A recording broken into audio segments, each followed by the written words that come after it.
sistemas orgánicos, no solamente la piel, sino muchos sistemas orgánicos. Ya desde la revisión por sistemas, cuando preguntábamos acerca de síntomas del paciente, pues veíamos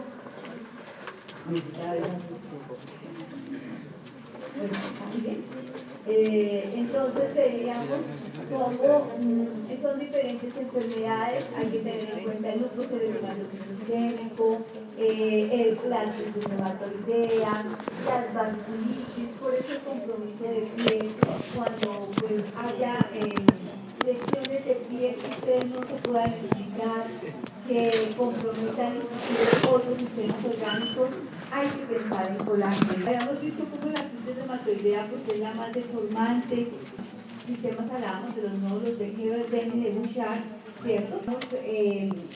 Tumoraciones de las articulaciones, ¿cierto?, que se presentan también en la osteoartrosis degenerativa, y los nódulos de Bouchard son los nódulos que se presentan en las articulaciones interfalángicas proximales. Y entonces en la artritis reumatoidea tenemos nódulos de Bouchard y nódulos de Heberdin. En cambio, en la osteoartrosis degenerativa solo tenemos nódulos de Heberdin, que son los distales. Muchas, sobre todo las mujeres, consultan después de los 45, 50, 55 años, precisamente por las tumoraciones en las interfalángicas distales, ¿cierto?, preocupadas de que, ay, me dio artritis y que eso se van a deformar los dedos. No. Si solo tenemos compromiso de nódulos de Heberdin, es osteoartrosis degenerativa, la que viene pues con el desgaste y por la edad del paciente. Nódulos de Bouchard, Heberdin, es decir, proximales y distales, y son de artritis reumatoidea, para que tengan eso en cuenta. Bien, la fotosensibilidad que hablábamos del fenómeno de Raynaud, ¿cierto? La dermatomiositis, el compromiso muscular y de la piel, que les mencionaba de esa imposibilidad en la dermatomiositis, por ejemplo, de elevar los hombros por dolor, ¿cierto? La esclerodermia, que vemos cómo se va como acartonando y fibrosando el tejido conectivo, por eso da todas esas retracciones. Estas son las manos típicas de esclerodermia. Y habíamos dicho cómo la esclerodermia pues tiene en especial unos compromisos.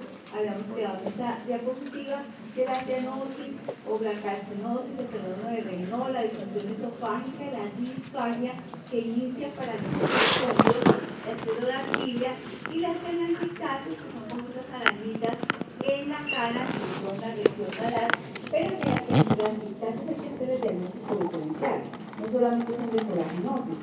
También una persona en el embarazo, o personas por genética, por herencia, o la exagerada exposición al sol, o personas con enfermedad pulmonar obstructiva crónica, van a ver cómo tienen telangiectasias en la región malar. De los pacientes que los esperan a ustedes allá en medicina interna, que tienen el poco, del 35 al 50%, al 55% de los pacientes hospitalizados en medicina interna son de EPOC. Entonces van a ver cómo ellos tienen telangiectasias en la región malar. Y pues para terminar, digamos, el capítulo de colágeno, pues recordarles que la piel casi que es muchas veces la primera manifestación de entrada de colágeno por el proceso vasculítico, De una vez hablemos de la diferencia que hay en signos entre piel, colágeno e inclusive sistema vascular. Cuando nosotros tengamos una lesión de piel, entonces el doctor se los mencionó, pero para el examen físico es muy importante, cuando tengan un eritema, algo rojo en la piel, pásenle el dedo, ¿sí? Pásenle su dedo pulgar haciéndole presión en las lesiones eritematosas de piel. Si desaparecen, son lesiones de piel. Si no empalidecen o desaparecen, es un compromiso vasculítico o del sistema sanguíneo.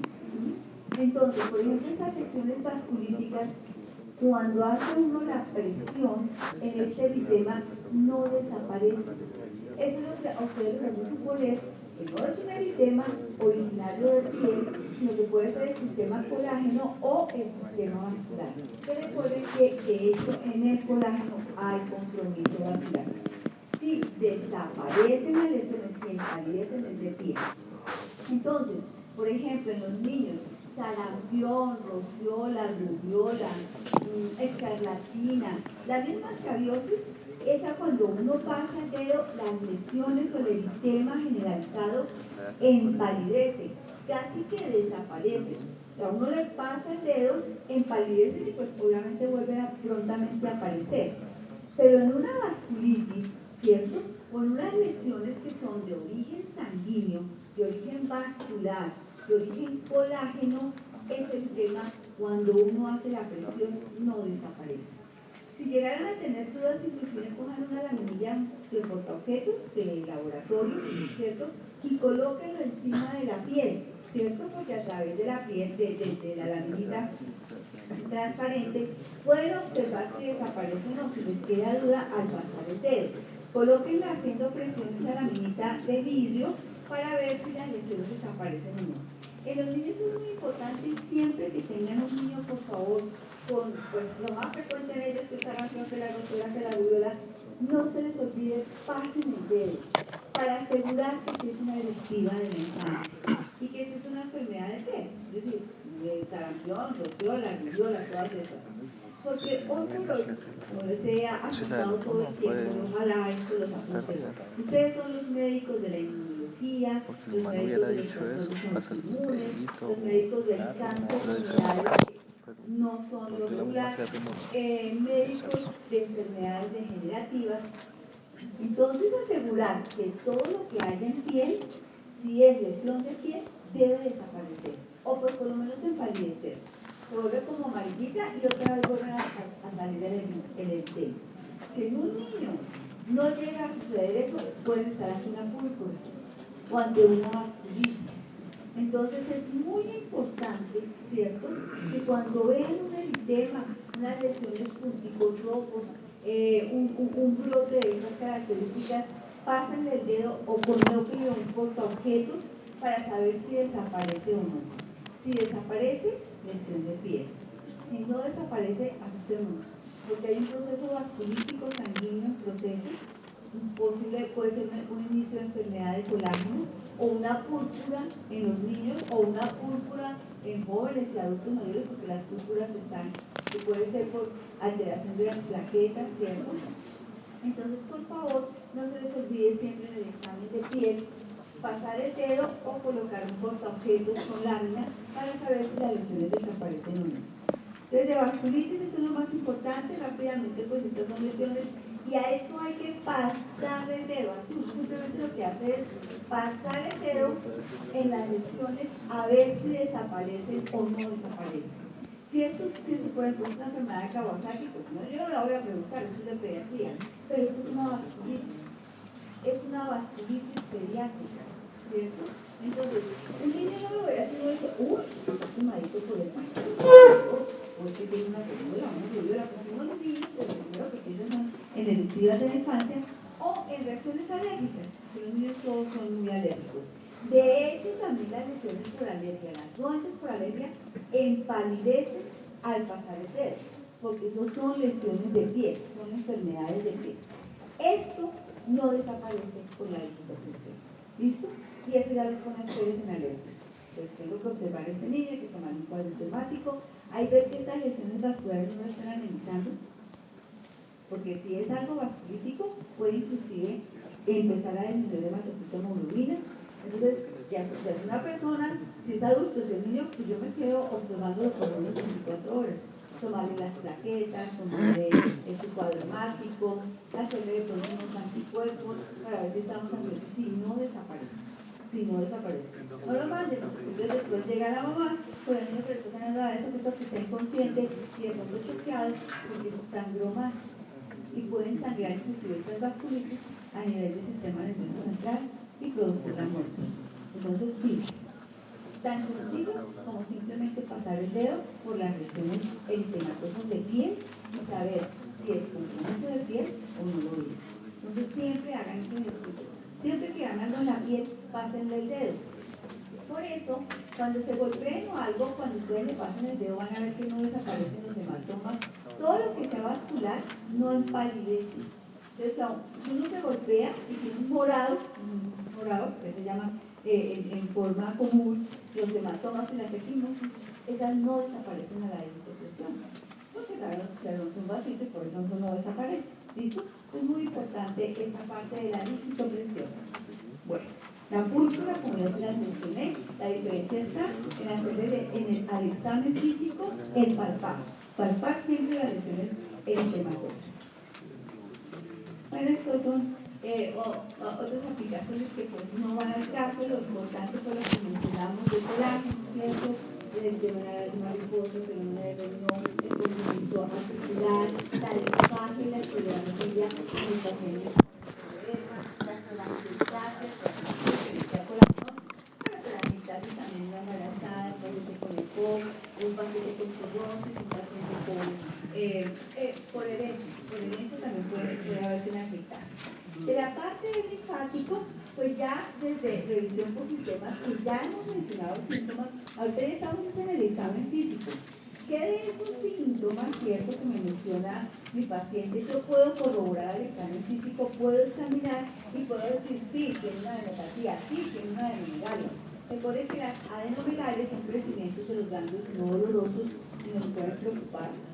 Y las adenopatías, en cambio, son crecimientos de los ganglios pero dolorosos, y pues eso nos hace pensar más en digamos, afecciones de tipo de origen infección. Ahí está Pasha Adams, creo que todos han visto la película, que no se la haya visto, pues se la ve, así sea en vacaciones o Semana Santa, porque es importante que como médicos también cuidamos en un momento pacientes y eso vale la pena hacerlo. Bueno, en nuestro sistema linfático, pues ustedes saben que estamos llenos de ganglios linfáticos por todo nuestro cuerpo. Pero, ¿qué ganglios podemos examinar? Es decir, ¿cuáles son perceptibles a la palpación? A la palpación perceptible, el cuello en toda su extensión, los laterales, los anteriores, los posteriores, los cervicales, ¿cierto? Tenemos ganglios cuando hagamos la semotecnia en las monitorías de cadenas ganglionares linfáticas en el cuello. Vamos a ver cómo hay anteriores laterales, laterales como tales, están las preauriculares, las retroauriculares, las posteriores cervicales y las occipitales. Anoten ahí, pero pues obviamente eso lo hacemos después en semotecnia, cuando en las monitorías les enseñen a palpar el cuello. Lo que sí es importante es determinar si ese ganglio es móvil, es doloroso, qué tamaño tiene, ¿cierto? Si encontramos una adenomegalia o adenopatía, la adenopatía es que además le duele al paciente, ¿no? Entonces encontramos qué tamaño es, si es única, si es unilateral, ¿cierto? Qué tamaño tiene, ¿cierto? Y si es doloroso o no. Eso es lo más importante, y si está fijo o no a plano profundo. Si yo puedo mover esa bolita o no la puedo mover.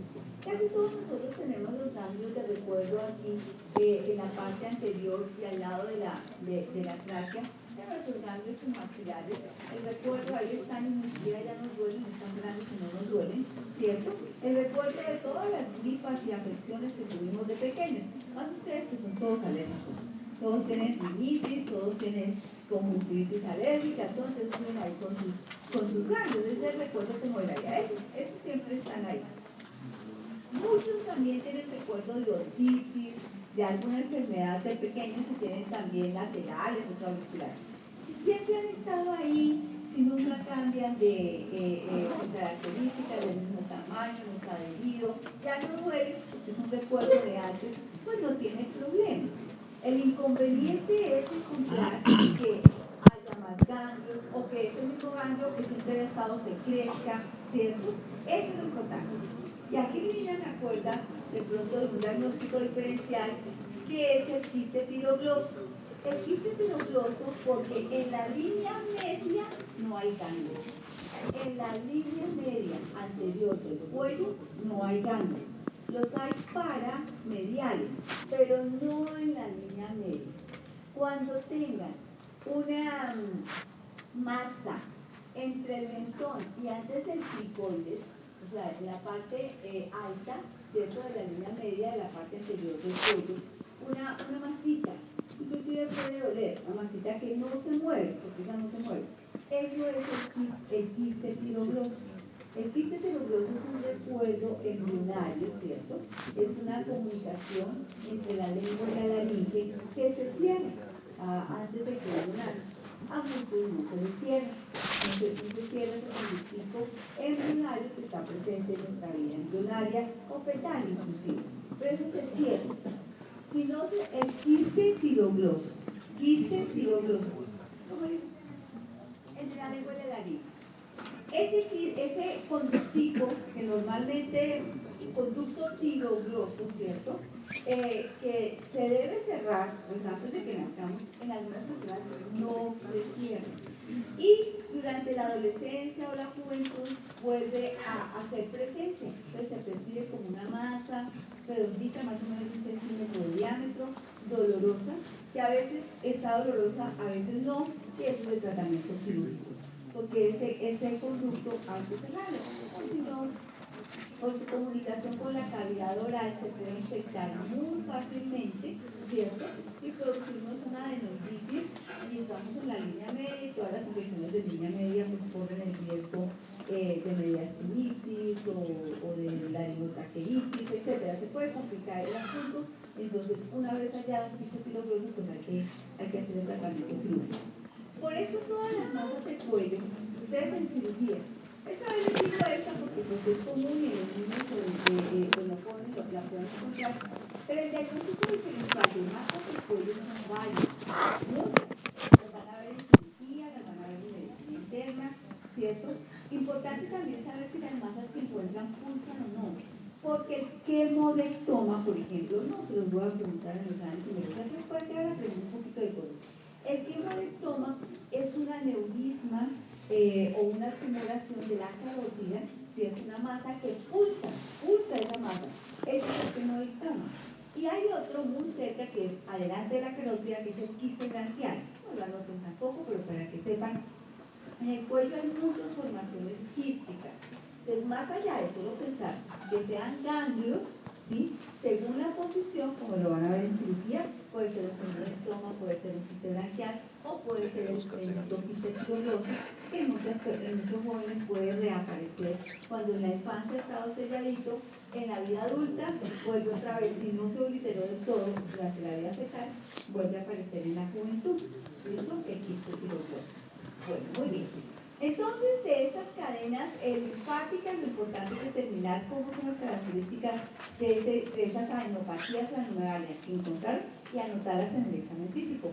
Se encuentran adenopatías o adenomegalias en las cadenas laterales, más o menos de 0,5 a 1 centímetro de diámetro, dolorosas o no, móviles o no, ¿cierto? Eso es muy importante. Hay unos ganglios, y puede ser, eso sí pregunta de examen, unos ganglios típicos en la región occipital, no cervical aquí en la parte posterior, sino más entre digamos, donde ya inicia el cuero cabelludo, ¿cierto?, en la parte occipital, que son las adenopatías típicas de la rubiola.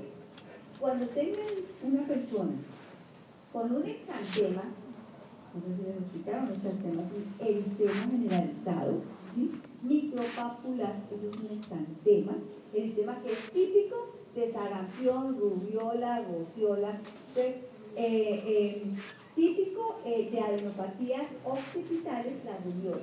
Entonces, cuando tengan un exantema, es decir, un eritema generalizado micropapular, ¿cierto?, de la infancia, que desaparece a la digitopresión, porque es una rubiola, y típicamente tenga los ganglios occipitales, eso nos hace pensar y confirmar que sí es una rubiola.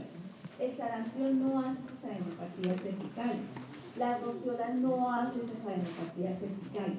Entonces, también para poder diferenciar en un niño, por ejemplo, ante qué eruptiva estamos, ¿cierto?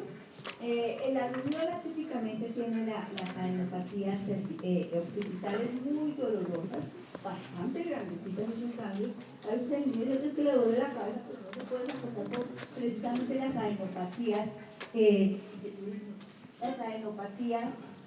tan dolorosas y tan incómodas para dormir. Señor. Doctora, ¿y produce prurito el niño de rasca o solamente le duele? No, solo le duele. Sin embargo, acuérdense que si la piel alrededor logra como inflamarse un poquito, todo lo que nos produce inflamación en la piel, proceso inflamatorio de la piel, es susceptible de ocasionar prurito porque ya sabemos que es la misma sensación de dolor. Entonces pudiera ser susceptible, pero no, realmente no rasca. Simplemente duele e incomoda inclusive para dormir al acostarse por el dolor que generan esos centros blancos. Así como el sarampión, pero esto es muy difícil, el cóplic. Siempre que tengan un niño con fiebrecita, 2 o 3 días, no le encuentren nada, mírenle bien la gargantita, mírenle bien los carrillos, a ver si tiene esas lesiones puntuales blanquecinas en los carrillos, o sea, en la parte interna de las mejillas, porque ese es el signo patognomónico del sarampión. Pero cuando ya llegan niños y ya tienen el eritema exantematoso, es decir, el eritema musculopapular, generalizado, y que es lo típico del sarampión, rubiola, rosera, todo eso, pues a veces no alcanzamos a ver el cóplic. Y el que no tenga ni cóplic, díganlo, es rubiola. ¿Listo? Entonces ahí ya puede uno identificar qué tipo de eruptiva tiene el niño o una niña adolescente. Y una niña adolescente que todos esos exantemas de la infancia, esas enfermedades eruptivas de la infancia, si una adolescente o una mujer le llega a dar estando en embarazo, pues son las que producen malformaciones genéticas, ¿no? Estas eruptivas pues realmente son bastante benignas en términos generales, pero pues en una mujer que está embarazada pues gravísimo, ¿no? Porque estas son las que producen malformaciones fetales, sobre todo la rubiola. ¿Listo? Y en estas eruptivas, el exantema, la deshistopresión, desaparece. ¿Listo? A la deshistopresión desaparece, vuelve a existir. Porque lo que no es vasculítico, es de colágeno o es de sangre. ¿Listo? Lo que no. Bien, entonces las cadenas ganglionares susceptibles son las cervicales, las supraclaviculares, que también siempre que hagamos examen de cuello, después de revisar cadenas ganglionares anteriores, laterales, posteriores, occipitales, se nos fue un alumno. Es que tengo cita de fisiopatología ahorita. Pero no puede ser. Entonces, nos toca que sumar la falla en tecnología. Bueno, ok. No pueden programar citas de fisiopatología en clases pues, o asuman la falla, ¿no? Sí lo pueden hacer, porque pues ustedes tienen derecho a su tiempo. Pero, pues, en ese caso, tiene falla nuestro estudiante, ¿listo? Bueno, entonces, en cuello, en región supraclavicular, ¿cierto? Y axilar. Por último, las inguinales. Esas son las que, digamos, al examen físico podemos examinar. No hay otro sitio donde podamos encontrar adenopatía. En el cuello, en la región supraclavicular, en las axilas y en la región inguinal. Siempre que un paciente nos diga que tiene masitas, bolitas o algo en el cuello, no se les olvide examinar todas las otras cadenas ganglionares susceptibles de examinar. Ya dijimos las de las axilas, la región supraclavicular, las inguinales, porque así empiezan los linfomas o la leucemia, ¿no? Entonces, muy importante, si un paciente nos viene que como que está muy malito, que como que ha perdido peso, que se siente mal, que con fiebre nocturna, y que se siente como unas bolitas en el cuello, o también un SIDA, o una mononucleosis infecciosa, bueno, no necesariamente un linfoma, una leucemia, pero hoy por hoy, pues ahí cada vez va en aumento pues el SIDA, las enfermedades afines como la mononucleosis infecciosa, entonces tener en cuenta esa parte, ¿listo? Esas son las cadenas ganglionares susceptibles. Obviamente cuando uno tiene, digamos, ganglios que puede uno examinar, pues son los pacientes que generalmente además se les toma un TAC o algo, si ya el examen de cuadro hemático o algo nos identifica que estamos ante un problema hematopoyético, de leucemia, de un linfoma o algo, ¿cierto? Pues ya el TAC es el que determina una resonancia magnética si además hay ganglios torácicos, abdominales, etcétera, etcétera. Pero palpables es el que les mencioné. ¿Listo? Entonces, diferenciar la adenopatía adenomegalia, que ahí es el sitio de la lesión. Entonces, el cuello es el sitio donde más cadenas ganglionares tenemos. Excepto, recuerden que en la línea media no, ¿no? En la línea media no, esta mediales, pero no en la línea media. Si llegamos a encontrar algo en la línea media, en la parte superior, eso puede ser un quiste tiroidoso, ya lo mencionamos. La forma pues, de examinar el cuello, obviamente es con nuestra yema de los dedos, con ambas manos, nos hacemos enfrente del paciente y como se los vamos a enseñar después en las monitorías, ir muy juiciosos por todas las cadenas ganglionarias del cuello.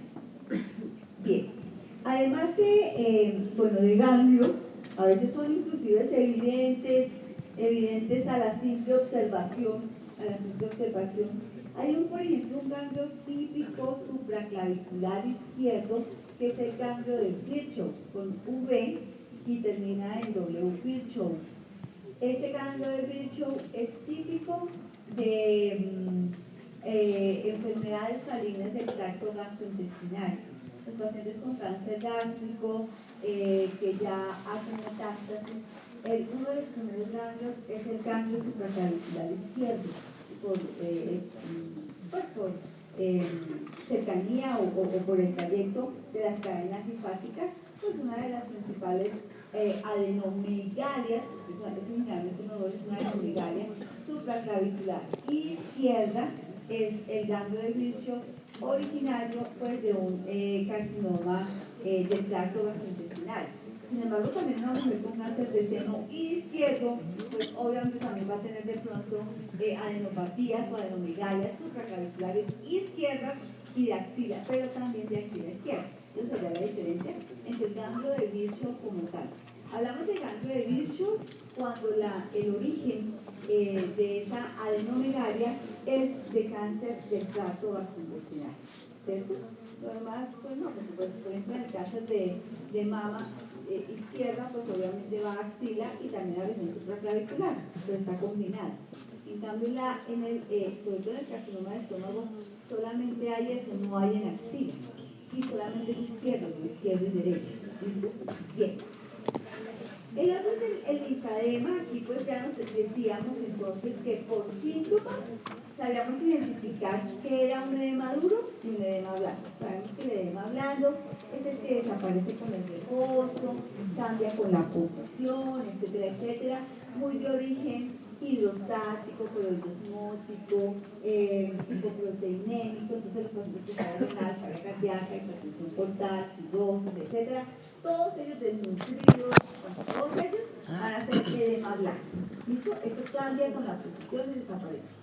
Importante recordar que el edema renal no solamente compromete miembros inferiores, sino que además la cara, sobre todo la cara muy prontamente, todo lo que sea por hipoproteinemia de la falla renal o los pacientes desnutridos comprometen rápidamente cara. Los edemas duros por sintomatología son los que, vamos a verlo hablando con el paciente si es duro o blando, si desaparecen o no con el reporte. Los duros no desaparecen y la piel se siente muy tensa.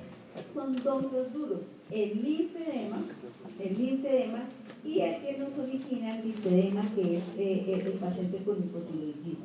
Entonces, ahora sí, al examen físico, ¿cómo determinamos un edema duro o blando? Con el signo de la fobia.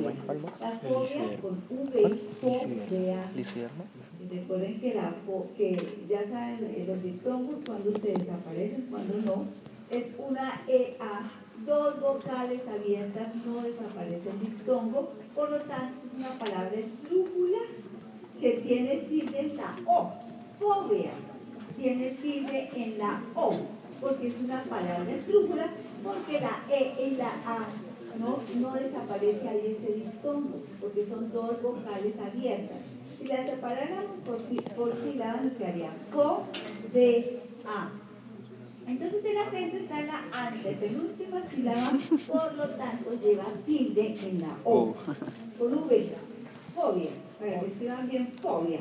Bueno, ese signo de fobia, ¿cierto? También es con nuestras manos, es haciendo presión en el edema, con nuestros dedos. Generalmente utilizamos el dedo pulgar para las lesiones de piel, para verificar si el edema es duro o blando o no.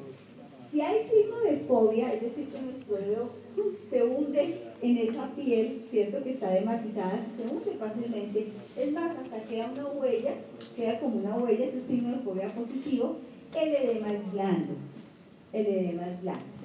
Si no desaparece cuando hacemos presión, está como muy tensa la piel, el edema es duro. ¿Listo? Entonces, no solamente el hecho de que cambie con la posición, que esos son síntomas, sino ya en el examen físico, por medio del signo de la fobia, podemos determinar si un edema es duro o blando. Blando, cuando se deja imprimir el dedo, las huellas, entonces juega uno por un teclado, entonces uno imprimir así en el paciente, porque está blandito, entonces se deja comprimir, oprimir, ¿listo? Hacer presión. Pero el duro no, el duro está tan tenso que no, pues obviamente si uno le hace la fuerza, de pronto sí se deja imprimir, pero ya no, sí hay facilidad en la impresión de la digitopresión. Si hay facilidad, es blando. Si no hay facilidad, es duro. Y ya sabemos el origen de los blandos y ya sabemos el origen de los duros. Entonces, el linfedema, ¿cierto? Que puede ser algo localizado, obstrucción de los linfáticos, por un trauma, la misma enfermedad varicosa a veces también compromete los linfáticos, por el éxtasis venoso de las varices, hace que también los linfáticos como que entren en compresión, entonces las varices nos pueden generar tanto edema blando, de origen venoso, como edema duro, por ya compromiso linfático en ese proceso de enfermedad varicosa. Bueno, los cambios que pueden ser inclusive así simplemente vistas como sucede en el linfoma de Hodgkin, ¿cierto? En los niños, recuerden que es un compromiso de varias cadenas, empiezan a generar las cadenas de luz, después hay compromiso de las otras, ¿cierto? Adenomegalias, pues a veces también resultantes de vacunas, la vacuna para la TBC, para la tuberculosis, ¿cierto? Puede ocasionarnos una adenopatía y adenomegalia en los niños, que puede ser anterior o posterior en el sitio donde fue colocada la vacuna. Entonces en los niños a veces tenemos estas adenoiditis y con adenopatías adenomegalias por vacunas. Adenomegalias que se pueden fácilmente observar, ¿cierto? Ya generalmente es por linfomas, ¿no? Y sobre todo cuando son bilaterales, pues es por linfomas. Y procesos de edema severos como lo que sucede en las elefantiasis. Hay zonas donde genéticamente los individuos nacen sin linfáticos, no hay conductos o no son de buena calidad y entonces se empiezan a obstruir estos linfáticos, empieza a acumularse esa linfa hasta producir estas deformidades. Esto ya se denomina elefantiasis. Obviamente es totalmente duro y no desaparece. Todo lo contrario, como que cada día va aumentando. Esto es por obstrucción o por ausencia genética de conductos linfáticos, las elefantiasis. Bueno, el linfático, pero déjenlo solo enunciado, la adenomegalias realmente lo vemos cuando vamos al examen de abdomen, vemos cómo se examina el hígado, dónde se ubica, hepatoesplenomegalia. Entonces, pues aquí el linfático, que son otros dos órganos del sistema hematopoyético que se aumentan cuando hay infecciones tropicales o cuando hay procesos neoplásicos como linfomas, leucemias, etcétera, lo vamos a ver cuando vayamos a ver el abdomen. Entonces, aquí no lo vamos a ver y entonces vamos a empezar el aparato locomotor.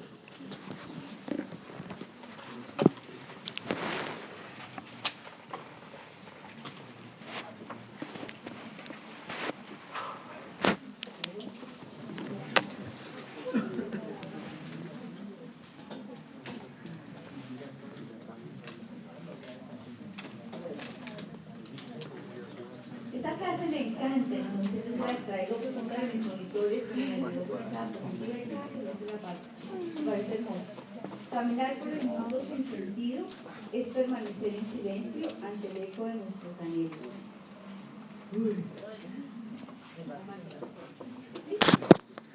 Entonces, eso es cierto.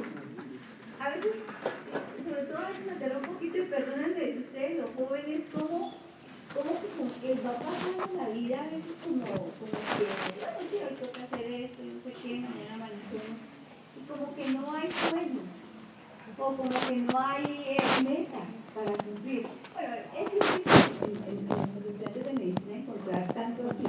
La gente ciencias de la salud no está tan metida en este cuento.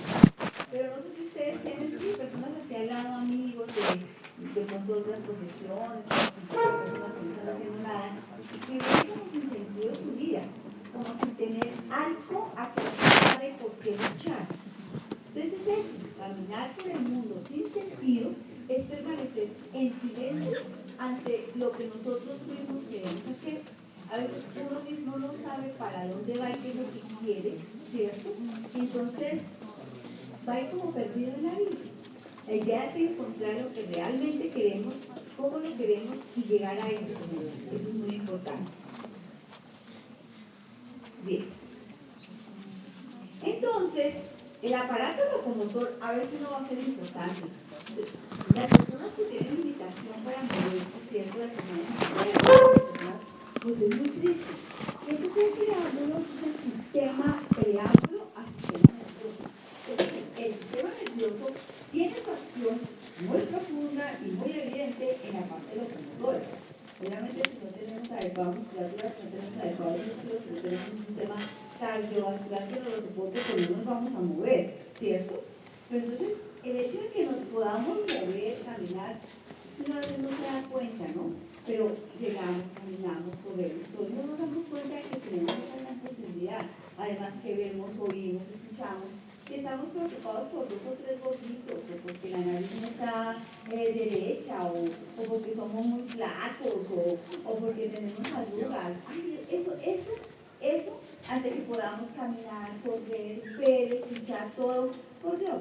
Tal vez cuando ustedes empiecen su práctica clínica y vean a lo que tienen que ver, de pronto van a agradecer lo que uno, pues a veces sin darse cuenta lo tiene, pero como lo tiene, no lo ha extrañado y no se da cuenta del proceso de lo que tiene. Realmente tener salud, estar vital, podernos mover, ¿cierto? Eso nos permite inclusive que si llegáramos a quedar en el mundo un terremoto sin nada, sin nadie, ya, pero si tenemos nuestra salud y podemos movernos, pues hombre, eso ya nos permite hacer lo que queramos.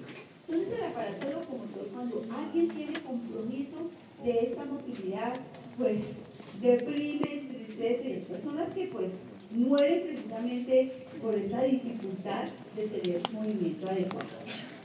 Entonces el paciente, ¿cierto?, es un conjunto de cuerpo, mente, entorno, ¿cierto? Y todo esto pues da calidad de vida. Obviamente que en una silla, confinado a una silla de ruedas o una cama, ¿cierto? Porque ya está cuadripléjico y no se puede mover, pues ese entorno, ¿cierto?, va a cambiar mucho su calidad de vida, obviamente. Ahora, hay personas que dicen, y yo bueno, ayer en mi consulta me dice mi paciente penúltimo, doctora, allá están sentadas 2 señoras invidentes. ¿No pueden ver? Sí, doctora, sus 2 siguientes pacientes no pueden ver. Las 2. Bueno, entonces salió todos son don Pedro, ¿no? Pero salió mi paciente don Pedro y todos son mi manita o don María. Pero no tiene su nombre, es que no les puedo decir los nombres. Salió él y yo salí, ¿sí? 2 señoras, una de 65 y la otra de 63 años, ambas invidentes, no pueden ver, ¿cierto? Y las 2, y cuando entraron a mi consulta, pues yo les dije, ustedes son ciegas desde los 30 y algo de años, es decir, ya no recuerdo muy bien, con una retinitis genética familiar. Ellos son 12 hijos y 7 son ciegos. Estas 2 señoras, ambas con sus hijos, su familia, porque pues cuando ellas se casaron pues veían, ¿cierto? Y estas 2 señoras se manejan solas, cada una tiene su casa, ya la una vive sola, la una ya cuida a los nietos, ¿cierto? Pues obviamente viven con su palito de ciegos y me decían cómo yo no sabía, ayer aprendí cómo hacen túnel de escarpo por el manejo de este bastoncito de ciego y hacen acropatía de hombro derecho, muy complicada. Todo mi mañana estudiar túnel carpiano por el manejo de eso. No sabe túnel carpiano por la agitación y por todo eso, pero nunca por el manejo de eso. Son mujeres que viven una vida absolutamente normal, pues sin querer todo el mundo obviamente las apoya. Y les dije yo, y las cosas, no, tranquila, yo aquí las acompaño. acomodamos, sabemos cuál es y no sé qué, porque uno pues no escribe más duro ni nada. Sin embargo, pues uno tiende a ayudar a esas personas que son echadas para adelante, que no se, como que no se limitan por nada, pues uno sin querer, afortunadamente eran mis dos últimas pacientes, entonces pues las acompañé, salí con ellas, las llevé pues a que reclamaran sus cosas y todo, pues uno sin querer pues, y ellas dicen que todo el mundo les colabora, que no hay ningún problema, pero uno las ve pues, mejor, además ellas son individuales, maquilladitas, todas elegantes, todo. ¡Qué maravilla! Yo decía, mostrarles a estas dos señoras a pacientes que viven deprimidos y tristes, que porque el día amanece oscuro, o porque no tienen nadie que... Tantas cosas que uno tiene, ¿cierto? Y que de pronto el no tenerlas, pues me enronaría uno. Ayer me quedé cerrada estas 2 semanas, ¿cierto? Que manejan y que rápido, claro, que tenemos que ir a cuando ocurre que tengo que apurar a mis 2 nietos. Yo, ¿cómo? Si es que ellos llegan a la casa, yo les doy no se tomen los nietos. Oye, reciben los nietos y todo, y les da su alimento y todo. No, la una veía un poco la luz, pero la otra sí no ve. La abuela que tiene ya nietos que los cuida, ella ya no ve. Entonces voy a contarle mañana a los estudiantes para que vean cómo no hay que limitarlos, inclusive por cosas virales, como ellas, no ven, pero han seguido su vida común y corriente, sin ninguna depresión ni nada de esas cosas que ahora está tan de moda. Sin embargo, obviamente, pues eso, la calidad de vida pues se ve comprometida. Pero depende de que yo tengo en mi cuerpo y en mi mente. Y en mi mente, ¿cuál es la fortaleza de mi mente? ¿Cuál es esa capacidad de que mi mente sea la que me mueva? No que el entorno también me mueva, no dejemos que el entorno nos mueva. Que sea nuestra mente, nuestra propia persona la que nos obligue a hacer las cosas. Entonces, eso es muy importante. Bueno, entonces vamos a empezar. Miren, no a anotar todo. No tienen que anotar de qué se conforma la articulación, que ustedes lo estudian en la anatomía, ni cuáles son los ligamentos, eso porque yo no se los voy a preguntar. Yo lo que les pregunto es qué hace la articulación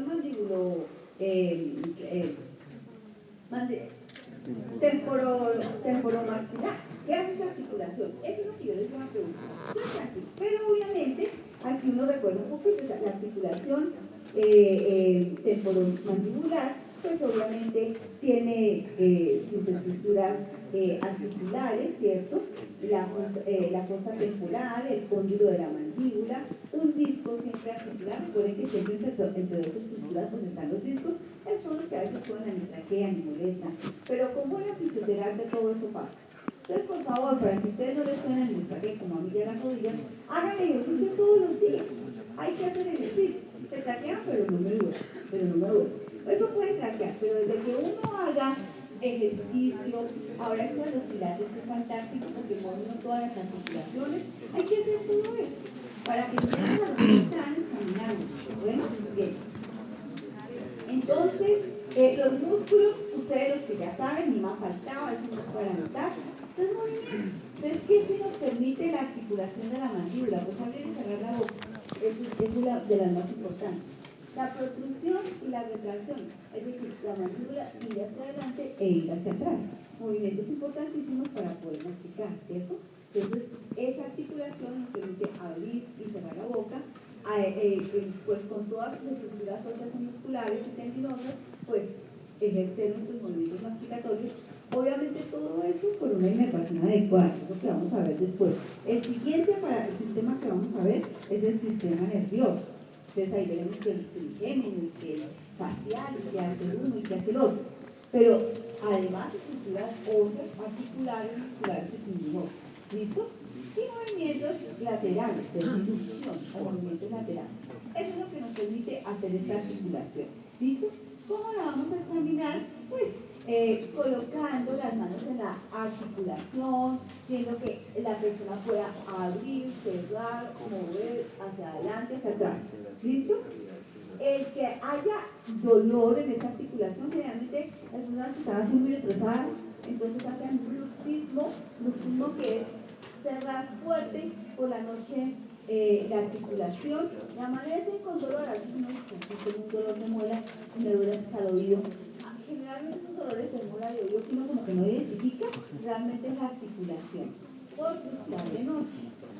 Entonces hay quienes les colocan los odontólogos la casita neurolajante, que es un aparatico que colocan para que por la noche no sufran, porque este dolor es molesto, pero todo es por el estrés, ¿no? Hay personas que llegan a urgencias, ¿cierto?, con la boca abierta por luxación de esta articulación. Se sale el cóndilo, ¿cierto?, de la mandíbula, de la cavidad temporal, se sale y queda con la boca abierta. Hay que relajarlo y hay que hacer una maniobra que cuando ustedes tienen la posibilidad, pues la verán cómo se vuelve a acomodar la mandíbula en su posición. Si les llega a pasar eso fácil, hay que bajar bien la mandíbula y volverla a acomodar en su cuerpo. Se acabar de bajar porque el cóndilo queda como cruzado ahí con el extremo inferior de la cavidad. Hay que bajarlo bien y volverlo a acomodar en la cavidad. Esa es una urgencia que les puede llegar a presentar. Ojo con los que comen chicles, que hacen esta carcajada, puede quedar la boca abierta. Que claramente, ¿no? O sea, esa de comer eso lesiona la articulación. Bueno, esto está en cabeza, cuello, articulaciones, pues esa es la más importante, la que vamos a revisar. En el miembro superior pues tenemos la articulación humeroscápulo-clavícula, que es la cintura escapular, ¿cierto? Están las articulaciones glenomerales, clavicular, acromioclavicular, todo lo que es el hombro, mejor dicho, ¿listo? No tiene nada, es articulación del hombro, articulaciones, no hay necesidad. ¿Qué vamos a revisar?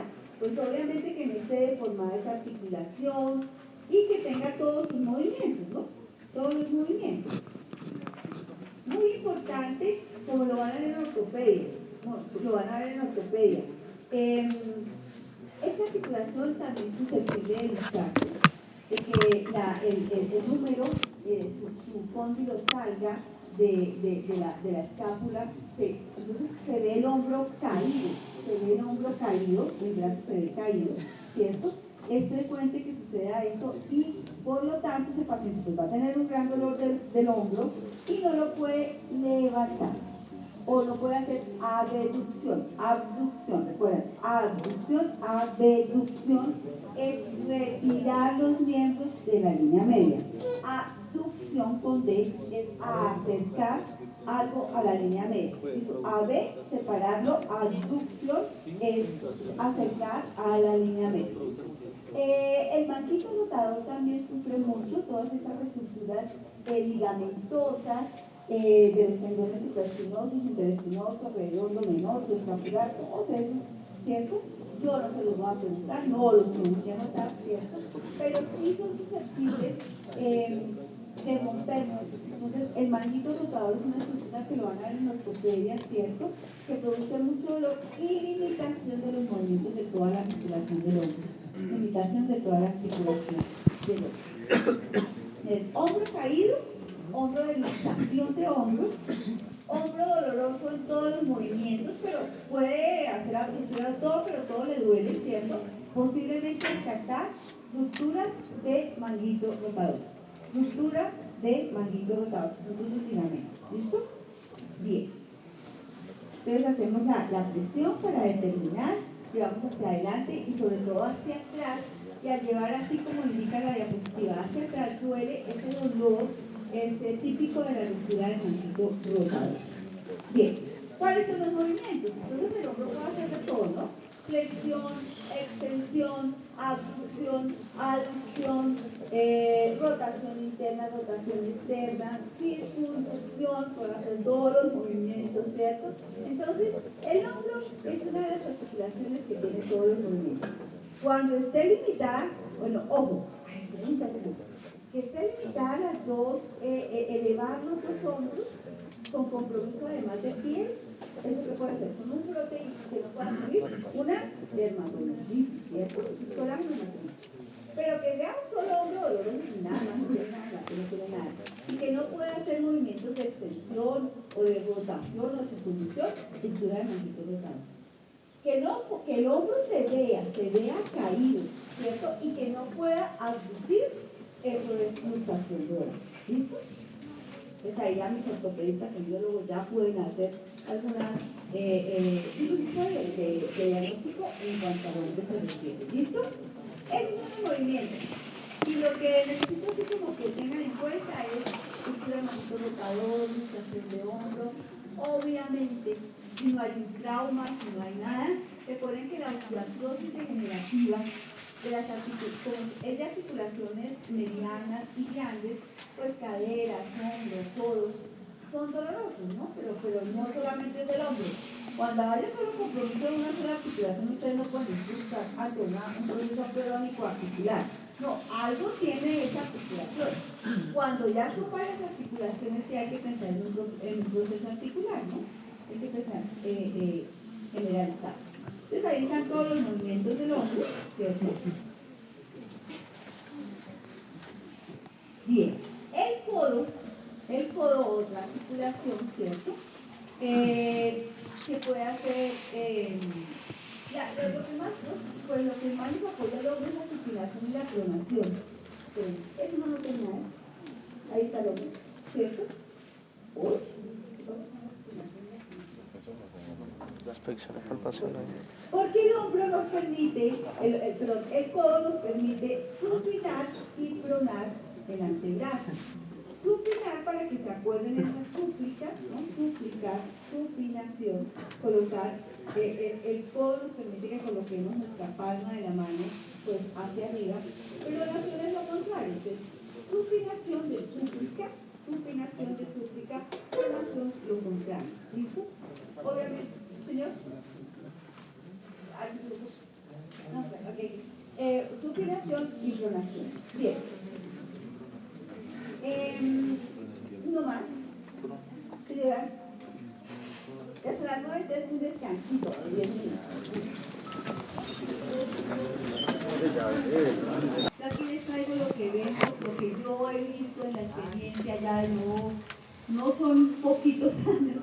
Hay artículos años por ahí ya de experiencia clínica, médica, con lo que se van a encontrar y que ustedes pueden, ya desde sus familias, que aquí desde sus ustedes pueden empezar a diagnosticar, eso es importante.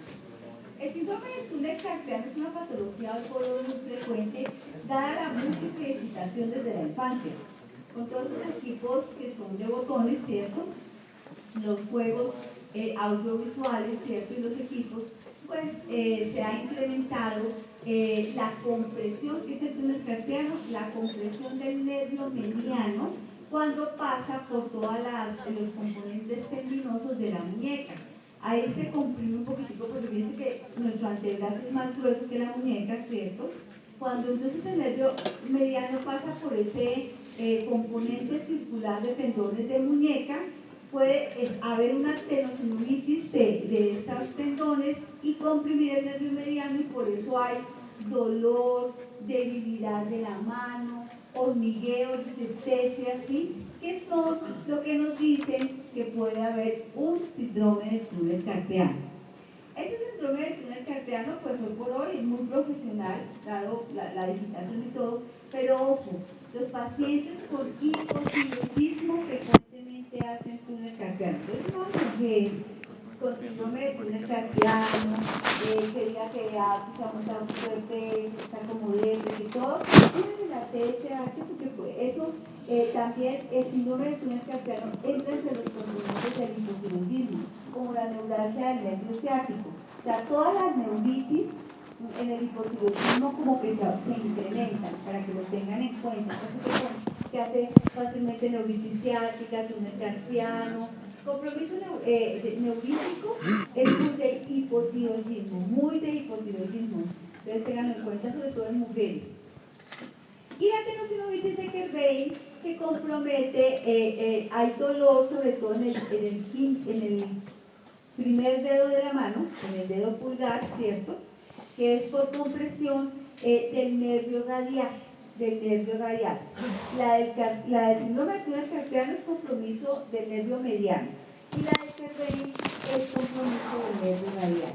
¿Listo? Entonces estas tenosynovitis pueden ocasionar compresión de estos nervios profesionalmente a un paciente hipotiroideo, y el túnel carpiano duele toda la mano y tiene edema. El de Kerbein es típicamente del primer dedo del dolor, del primer dedo porque es muy del nervio radial, ¿listo? Así como importante el margen. Nervio mediano, síndrome de Kerbein o tendinitis de Kerbein, nervio radial, ¿listo?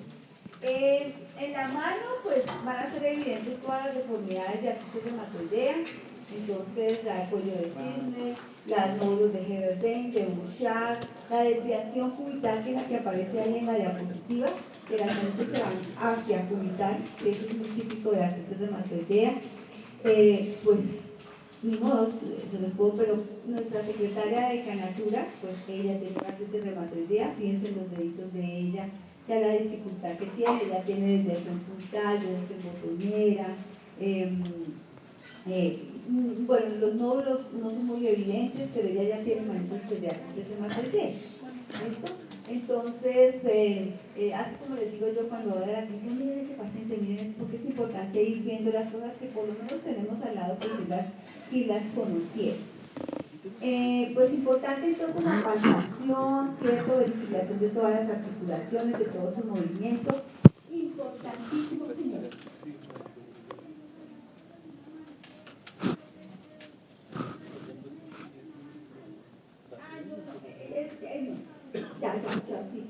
Estamos hablando de compromiso ahorita solamente por compresión. Cuando entremos al sistema nervioso, que veamos las lesiones ya, digamos, de nervioso, vamos a dar predicando, pero el nervioso las vamos a ver, por ahora no. Listo. Ahora estamos en la parte, digamos, articular, muscular. Cuando entremos en el nervioso, ahí vamos a ver estas lesiones. Entonces en la mano, importante cuando ustedes tengan un trauma de mano, el movimiento que se dice que de todas maneras hay estabilidad de mano es el movimiento de pinza.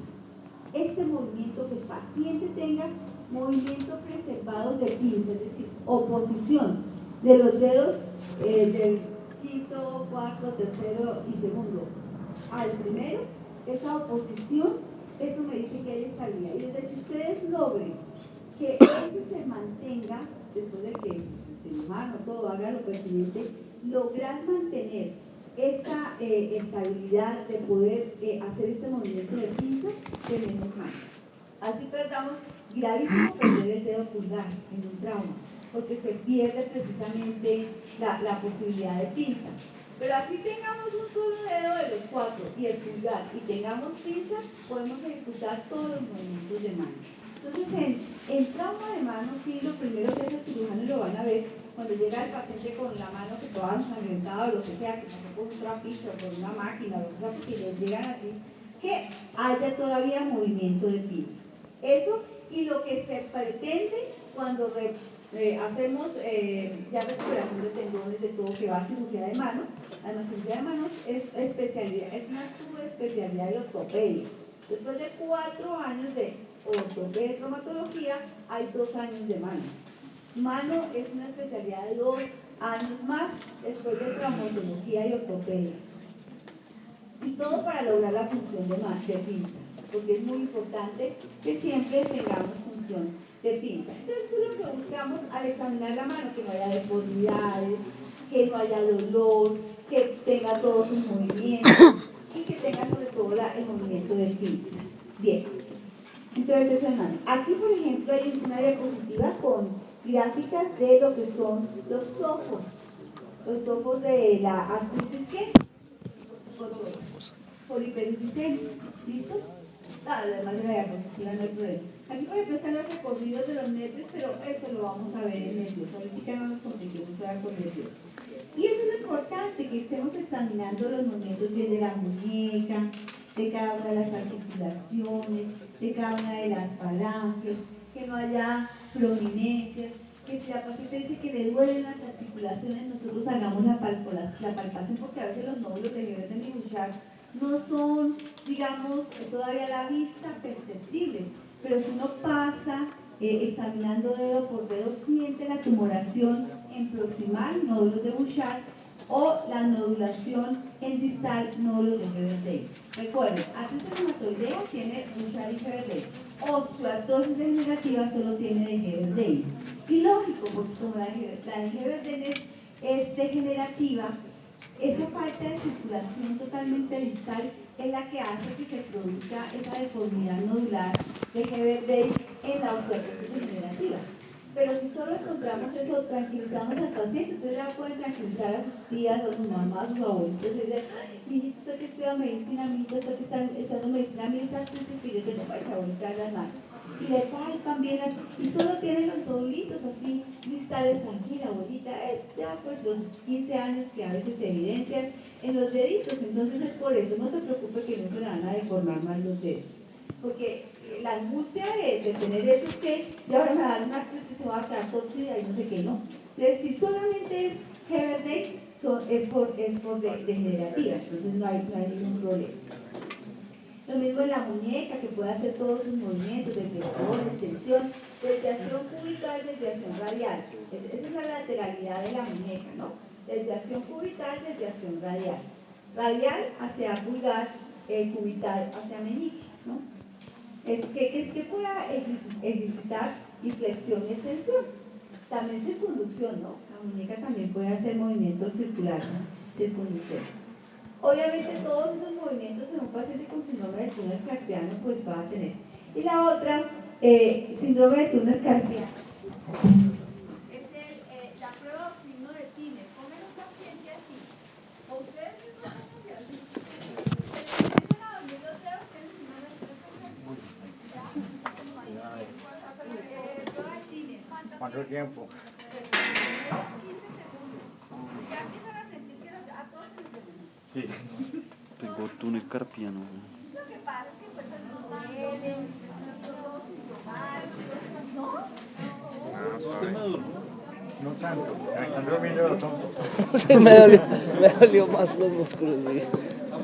¿A quién le hacemos esta prueba? Al que llegue a consulta diciendo que le duele la mano, que tiene debilidad. Inmediatamente que lo ponemos así, se le duermen los dedos. ¿Signo de qué? Si no son ¿Prueba de Tiner? en que se funciona, no hay problema. Pero el hecho de ya tener un poquito de palestesia, cuando tenemos movimientos con esas bolitas que dicen después de utilizar con los médicos de todo, mantengan esos bolitas que hacen para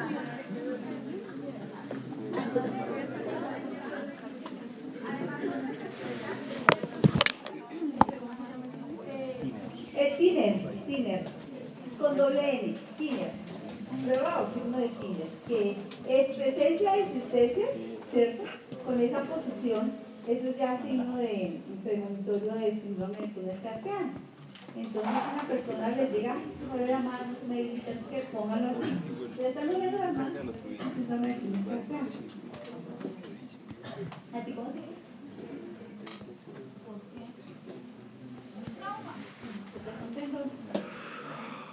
Bueno, pero hacen la pinta, no hay problema, hacen la pinta. Bien, entonces revisar todas las articulaciones, mirar sus movimientos, también la abducción y aducción de los dedos, ¿no? Eso no es vital, pero pues eso nos habla de integridad de la mano, ¿cierto? Y supinación y tronación, que el codo supina y trona, pero en donde es evidente la supinación y la tronación, pues obviamente es en la mano, ¿no? Bueno. Es la oposición de los dedos. Este es el movimiento más importante de la mano.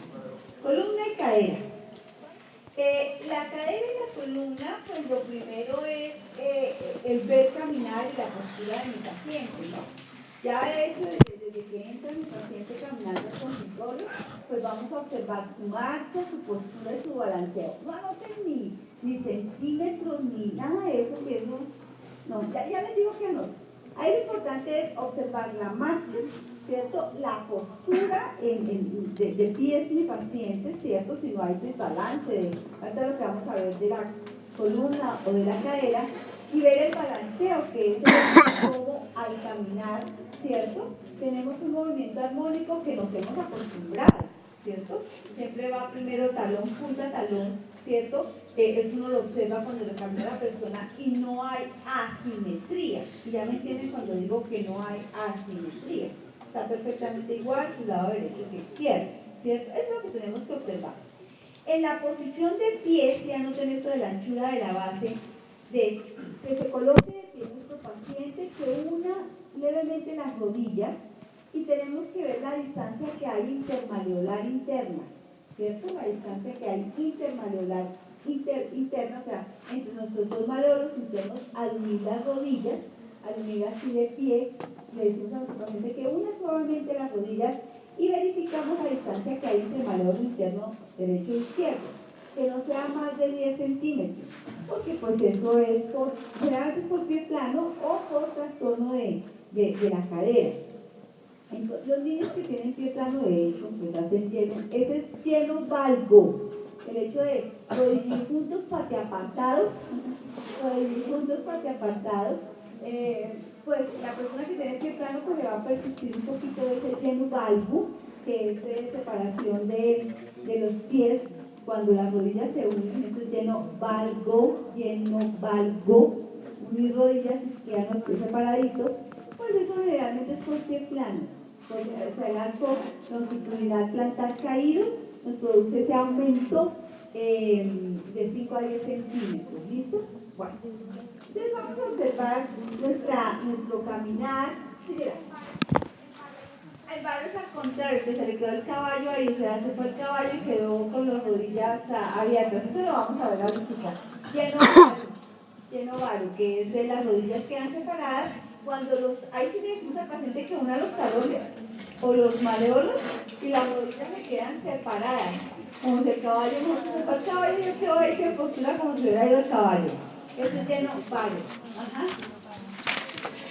Y normal es, una vez para que sepan, normal es lleno varo del niño cuando empieza a caminar más o menos hasta los 2 añitos. Después viene el lleno valgo, normal como hasta los 6 años, y ya después que las piernitas deben enderezar. ¿Listo? Es normal, de hecho, los niños. Esto les cuento así porque pediatría pues van a ver. Por eso es tan importante saber qué es normal y qué es anormal. Siempre es importantísimo. Bueno, en el marchar del paciente, siempre cuando marchamos, no cuando corremos, sino cuando caminamos, siempre cuando va terminando una punta inicia el talón, y lo contrario. Eso hace, uno pues no se puede pensar en eso cuando camina, pero eso es lo que hacemos cuando caminamos, ¿cierto? Tenemos pues una ampliación, una marcha normal, ¿cierto? Cualquier alteración que tengamos de postura por cadera, por columna, hará que esto no sea así.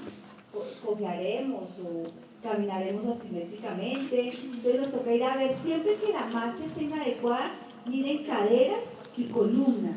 Hay muchas personas que tienen, bueno, normalmente todos el lado derecho es un poquito más como más grandecito, hay más volumen en el lado derecho, inclusive un poquito mayor tamaño, 1 centímetro, medio centímetro entre la medida de un miembro inferior derecho e izquierdo. Un poquito más largo es el derecho que el izquierdo, pero aunque no sea más de eso.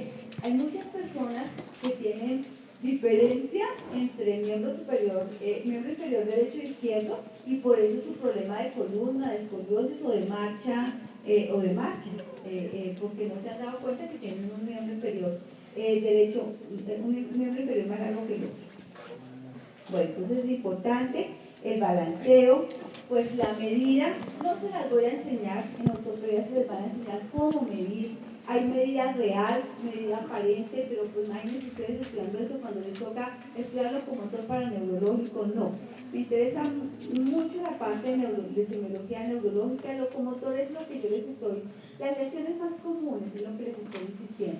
Pero hay una medida real, hay una medida aparente, hay que verificar siempre las personas que tengan la marcha inestable, que no haya alteración de sus medidas de los miembros inferiores. Todo lo demás no lo anota. Bueno. Lo mismo, pues acostado del paciente, tenemos que verificar que seamos capaces de flexionar un muslo sobre el abdomen sin que logramos mantener el otro miembro totalmente en extensión. Cuando no lo podamos hacer, porque a veces nos acostamos, llevamos en flexión un miembro y el otro también tiende a flejarse, eso es por ejemplo por retracción de isquiotibiales.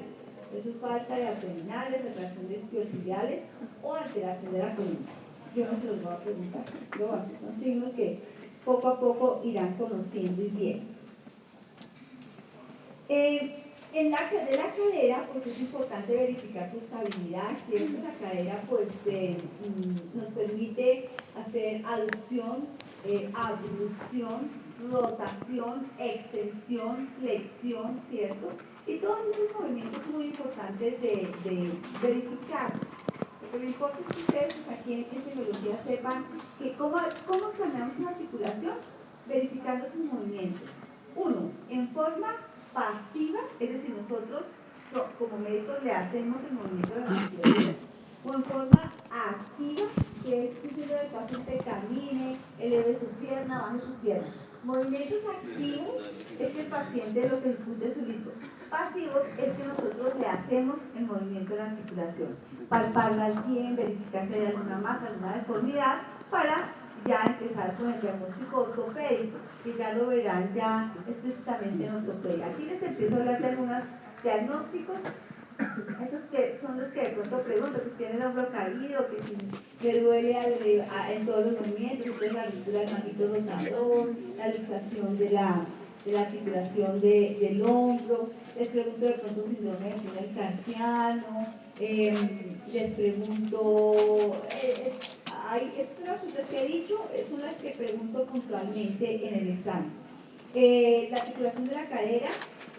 Cuando un paciente llega con trauma, sobre todo automovilístico, es muy frecuente la fractura del fémur. La fractura del fémur hace que el miembro abduzca y rote hacia afuera. Abduzca y rote el que tiene la fractura del fémur. Obviamente se ve aumentado el volumen de ese músculo, porque una fractura del fémur es tan grave que hay poco, pero el fémur pues es altísimo. Pero también fractura de pelvis o cadera, cuando tengan el paciente hacia acostado, hagan una presión en la planta del pie.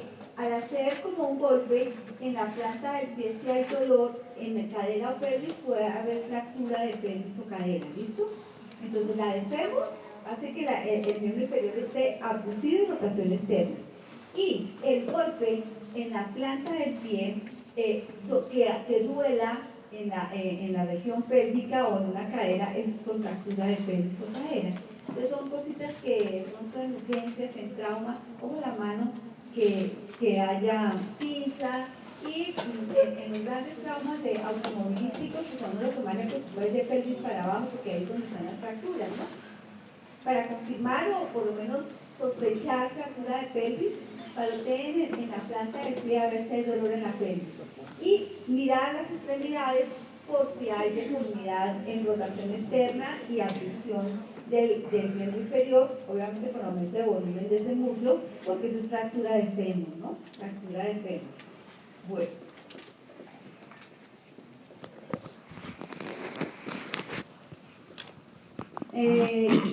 La rodilla, ¿cierto? Aunque pues eso comparte con la cadera, el hecho de flexionar, la rodilla pues ahí ya está implicada. Pasemos esta, no es importante. Pero en cambio sí en la columna las curvaturas normales, ustedes me pasan una diapositiva que tiene las... Entonces, una cosa es la cifosis. La cifosis es el aumento de la convexidad dorsal. ¿Qué es convejo? Lo que se va hacia afuera, ¿no? Cóncavo, lo que está como metido, como huequito, como vuelta. La convexidad exagerada de la columna dorsal, esa es la cifosis, con X, cifosis o con C. Cifosis con X o con C. Cifosis es de la parte dorsal. Entonces es lo que llama la gente la jiba. Las personas que tienen distensión abdominal, que no tienen buenos abdominales, y las mujeres embarazadas por el peso, hacen hiperlordosis lumbar. La hiperlordosis es la concavidad exagerada de la región lumbar. Hiperlordosis o lordosis es la curvatura exagerada lumbar. Lógicamente que la columna cervical tiene convexidad anterior o concavidad posterior. La curvatura normal de la región dorsal es con convexidad hacia atrás. La curvatura normal de la región lumbar es con convexidad hacia adelante, o sea, concavidad posterior. Y la sacra es convexidad hacia atrás, o sea, concavidad hacia adelante. Lógicamente que la columna tiene esas curvaturas normales, no es recta, el anteroposterior no es recta, tiene curvatura, ¿cierto? Pero en cambio, lateralmente sí es recta. Esto es anormal. Esto es lo que se llama escoliosis. En sentido vertical, ¿cierto? Y lateralmente la columna sí es derecha. Anteroposterior sí tiene curvatura. Pero de todas maneras, llamamos cifosis a la curvatura de convexidad exagerada dorsal, ¿cierto? Posterior, eso es cifosis. Y lordosis cuando hay una convexidad hacia adelante o concavidad hacia atrás exagerada en nuestra columna lumbar. Digamos, esa lordosis es producto de abdominales distendidos, los barrigoncitos, entonces, los señores. Por lordosis o hiperlordosis, porque precisamente esos músculos distendidos hacen que haya aumento de la lordosis lumbar. ¿Listo? Y la escoliosis, que es la deformidad lateral de la columna, bien sea derecha o izquierda. Hablamos de escoliosis derecha cuando la lateralidad a la derecha, izquierda, hacia la izquierda. Esta generalmente es posicional, del mal estudio, del mal sentarse, de la o de pronto miembros inferiores de diferente tamaño. Hay escoliosis porque un miembro inferior es más largo que el otro, eso es compensatorio. Y obviamente cuando hay luxación de cadera congénita, la cadera, digamos, luxada, que es la displasia de cadera, queda elevada, si no hubo corrección de esa luxación de cadera, queda elevada y por lo tanto se produce escoliosis compensatoria, con marcha también alterada, ¿sí? Porque caminan así, ¿no? Entonces hay balanceo inadecuado cuando hay displasia congénita de cadera que no fue corregida, y hay escoliosis compensatoria. Entonces en la columna tenemos que observar obviamente cómo es en anteroposterior, que están las curvaturas normales, que no haya curvaturas en lateralidad, eso sí puede ser todo pregunta de examen, la cifosis, la lordosis, la escoliosis, porque de eso se tienen que saber, que la marcha sea adecuada y que todos los movimientos, nosotros hacemos movimientos hacia columna, ¿no? Hacia atrás, hacia los lados, hacia adelante, que nuestro paciente sea capaz de caminar en punta y en talones. Eso también eso nos dice que hay integridad de la musculatura esquelética vertebral y que no hay compresión nerviosa. Un paciente con lumbago no es capaz de caminar en puntas o en talones por el dolor que eso le produce. Entonces, ¿cómo examinar la columna y cadera? Poniendo a caminar nuestro paciente, que camine en puntas, que camine en talones, después le observamos bien su columna, le palpamos que esté derechita, en sentido vertical y lateral, que sus curvaturas cervical, dorsal y lumbar sean normales, con 10-15 grados, no se aprendan eso, sino que hay un grado pues mínimo de curvatura, pero existe en el anteroposterior hay curvatura, que es exagerada cifosis en lo dorsal, que es exagerada lordosis en lo lumbar, ¿cierto? Y verificar todos los movimientos de la columna, ¿no? Que nos permite todos, es otra, la cintura escapular puede, la cintura lumbar puede tener todos los movimientos. Eso es lo que nos toca examinar. Entonces un niño con displasia de cadera tiene elevada la cadera displásica, y obviamente tiene escoliosis compensatoria, miren, escoliosis compensatoria. Hay curvatura lateral, es por displasia congénita de cadera. ¿Listo? En el miembro inferior, pues la articulación de la rodilla, que es como la principal. ¿Qué nos interesa saber? Pues que no esté tumefacta, o sea, que no esté hematizada, que no haya una flobosis. Si hay una flobosis, pues verificar si es blando, si es duro. Y verificar la integridad de sus ligamentos. Vamos a ver dos que también pueden ser pregunta de examen: el signo de bostezo y el signo de cajón. La integridad de la rodilla en cuanto a ligamentos, pues nos la dan los ligamentos cruzados y los ligamentos laterales. Esos ligamentos, entonces, bueno, ese es el signo. Cuando vean una rodilla con flobosis, palpen la rótula, háganle presión, y si hay baloteo de la rótula en ese edema, es que hay un edema intraarticular.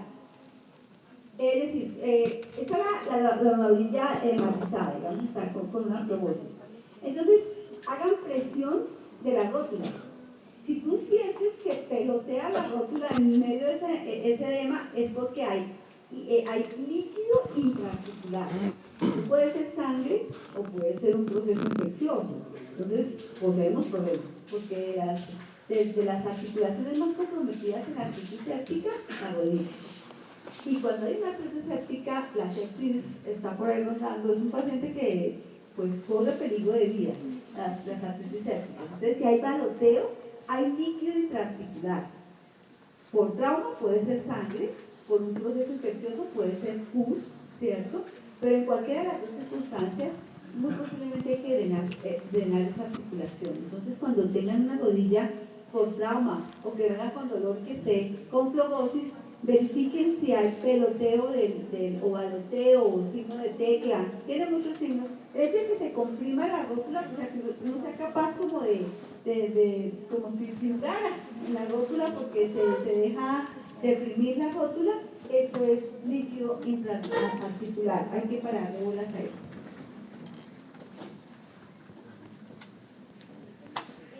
Eso es lo que hacemos entonces. Examinamos entonces haciendo presión sobre la rótula para ver si hay líquido o no. Lo demás no lo escriban, no vale la pena. Y lo que les digo de los ligamentos: ¿cómo examinamos los ligamentos colaterales y los ligamentos cruzados? Entonces, nuestro paciente acostado en decúbito supino, le tenemos el muslo, o sea, hacemos como presión en el muslo y cogemos la pierna y la tratamos de lateralizar. Eso todo lo explicamos en monitoría. En esta siguiente monitoría son signos vitales, pero en la otra va a ser locomotor y bandes y todo eso. Entonces, comprimiendo el muslo, intentamos llevar hacia un lado la pierna, ¿sí? Hacia un lado, llevamos, teniendo el muslo, la llevamos hacia acá y hacia allá. No hay más de 15 grados. Si ustedes se dan cuenta, si se tiene en el muslo, la pierna solo tiene 15 grados hacia afuera y hacia adentro, no más. Si la pierna yo logro que se me venga hasta acá a 90 grados o hacia allá a 90 grados, pero teniendo el muslo, eso es ruptura de ligamentos laterales. Si se va hacia adentro, pues obviamente se rompió el ligamento externo. Si se va hacia afuera, pues se rompió el ligamento interno, ¿no? Ruptura de ligamentos laterales de la rodilla. Eso es lo que le pasa a los futbolistas, ¿no? Se rompen los ligamentos y pierde estabilidad de la rodilla. Entonces, uno de esos, ese se llama el signo del bostezo. El que se vaya a más de 15 grados. Que lateralmente la pierna pueda, teniendo el muslo, aumentar lateralidad, signo de bostezo. Signo de bostezo. Interno o externo. Si el signo positivo de signo bostezo interno, pues se rompió el colateral externo. Si el signo de bostezo externo, se rompió el colateral interno. ¿Sí? Y el otro signo en rodilla es el signo del cajón. El signo del cajón, que es hacemos flexión del muslo para que sostenga el muslo y nos tratamos de traer la pierna hacia adelante, ¿sí? O llevarla hacia atrás. Eso no debe tener movimiento, si acaso medio centímetro, alcanza obviamente por elasticidad de los ligamentos, pero si se va la pierna o si se sale para afuera, ¿cierto? Hacia adelante, es un signo de cajón anterior o posterior cualquiera de los dos es ruptura de ligamentos cruzados. Entonces es el signo de cajón. Si sacáramos un cajón o lo metiéramos. Entonces el signo de cajón, ligamentos cruzados, signo de bostezo, ligamentos laterales, ¿no? Colateral interno o colateral externo.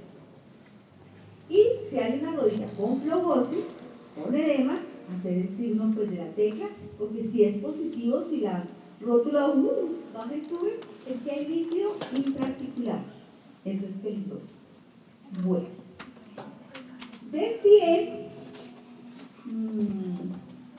del pie tocar las articulaciones, lo mismo, puede haber topos, puede haber ahí que ya van a hacer, faltan un cuartico para las 10. Y el lunes quedamos ahí el pie, terminamos articular y iniciamos neurológico. Bien, por favor, necesito, ya no tienen más exámenes este fin de semana, por favor, bueno, sí, hay que preparar la guía que es de locomotor, estudiar locomotor, bien, eso, pero eso, empiecen a leer neurológico, empiecen a leer motilidad, por favor, pasen de pronto vía piramidal cruzada, y por favor, repasen circulación cerebral.